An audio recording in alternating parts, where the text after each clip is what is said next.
All right, let's talk about an oldie but a goodie, and that's going to be Rezan and Rezan pursuit baiting. So Rezan is a boss that he's mostly trivial.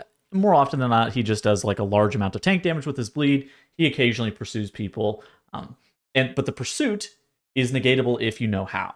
And so, as you can see here in this clip, after the fear goes out, Rezan is going to choose a target to pursue.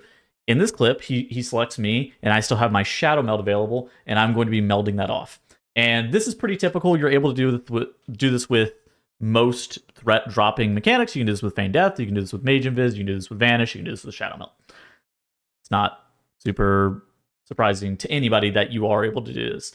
Now, what I think people sometimes either don't understand or get wrong is, first off, how the pursuit target is selected, and on top of that, there's like a specific technique that you can use Shadowmeld specifically for. So first off, let's talk about how the pursuit is baited. So first off, the pursuit is baited on it's a 50-50% chance whenever two players are at range, but it requires two players to be at range at minimum to select those two players. So, and then if everybody's in melee, then it's going to just like 1 in 5 a random player. So as you saw earlier, myself and the healer were out at range, and that wasn't that big of a deal. But then, as you see right here, everybody's actually in range except for our enhancement shaman, who got feared out of the pack. You can see him like right at the top. And since 4 out of the 5 of us are in melee, it's going to 1 in 5 anybody in the group. And it picks our healer that's in melee. It is what it is. Now, that means that you want to be sending 2 players out to range. And ideally, these are 2 players that have threat dropping mechanics available to them. Or if nobody in your party does, it's probably like the tank plus the healer, because then you want your DPS to be able to maximize the amount of damage that they're doing. So that makes sense as to how it's baited, and I think that that's actually going to improve a lot of groups' uptime just on the boss in general.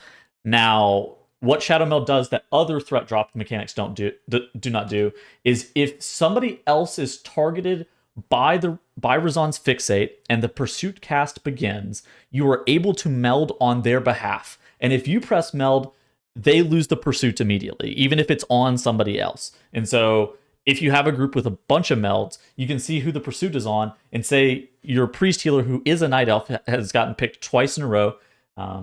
They got picked once, they meld themselves, and they got picked the second time. You yourself are able to meld on their behalf, and then it drops the pursuit immediately. Now, you do have to wait until the pursuit cast begins. Like, I think one of the important things is, like, people will invis too early, and they don't. Like, they press it while the pursuit is still winding up, and that's not when you want to press it. You want to press it after the ability has begun and he has actually started walking towards you. You want to maybe give it like a half second as well before you drop it, so you make sure that you don't like mess it up. But that in and of itself is how you deal with Rezan, and while it's not super complicated, I think it is a strategy that you should definitely be implementing in your own keys, and I hope to see you guys in the next video.